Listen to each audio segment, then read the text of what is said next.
আসসালামু আলাইকুম বন্ধুরা, আজ আপনাদের দেখাবো টিকটকের নতুন নিয়মে কিভাবে ভিডিও পোস্ট করলে ভিডিওটি ফর ইউতে যাওয়ার সম্ভাবনা অনেক বেশি থাকে। ভিডিও ফর ইউতে যেতে হলে আপনাদের ভিডিওটি পোস্ট করতে হবে সঠিকভাবে, না হলে ভিডিওটি ফর ইউতে যাবে না। তো কিভাবে ফর ইউতে নিতে হবে নিজের ভিডিও, সেটাই আজকে দেখানো হবে।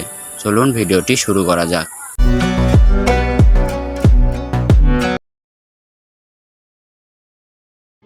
এখান থেকে সরাসরি টিকটক অ্যাপে চলে যাব। দেন প্রোফাইল বাটনে যাব, উপরে 3 ডট লাইনে যাব, নিচে সেটিং এন্ড প্রাইভেসিতে ক্লিক করব, একটু স্ক্রল করে নিচে ফ্রি অ্যাপ স্পেসটা ক্লিয়ার করব।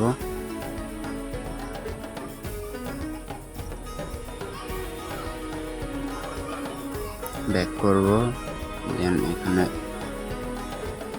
প্লাস বাটনে ক্লিক করব, আপলোডে ক্লিক করব, ভিডিওটি সিলেক্ট করব,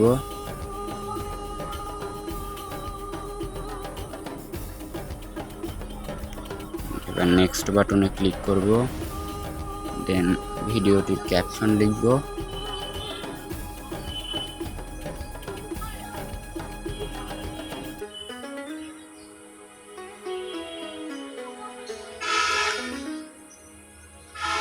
ক্যাপশন লেখার পরে হ্যাশট্যাগ দিব। হ্যাশট্যাগ একটা ভিডিও ভাইরালের জন্য খুবই ইম্পর্টেন্ট। নিজের আইডির নাম দিব, then for you, then hashtag, status, আমার স্ট্যাটাস ভিডিওতে স্ট্যাটাস দিছি ভাইরাল। এই হ্যাশট্যাগুলো খুবই ইম্পর্টেন্ট ভিডিও ভাইরালের জন্য, আপনারা দিবেন। এবার সিলেক্ট কভারে ক্লিক করব, দেন ভিডিওর সবচেয়ে সুন্দর অংশটুকু আমরা সেভ করে নেব,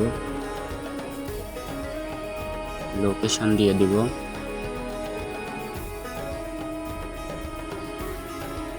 নিচে মোর অপশন বাটন সে ক্লিক করব, মোর অপশন বাটন, দেন অ্যাড প্লে লিস্টে ক্লিক করব। এবার প্লে লিস্টে দিয়ে দিব, দিয়ে ডান দিব, দেন পোস্ট করব। এভাবে ভিডিও পোস্ট করলে ভিডিও ফর ইউতে যাওয়ার সম্ভাবনা 100% থাকে। ভিডিওটি পোস্ট হয়ে গেছে। ভিডিও ভালো লাগলে আমাদের চ্যানেলটি সাবস্ক্রাইব করুন এবং বুঝতে কোনো সমস্যা হলে কমেন্টে জানাবেন। ধন্যবাদ।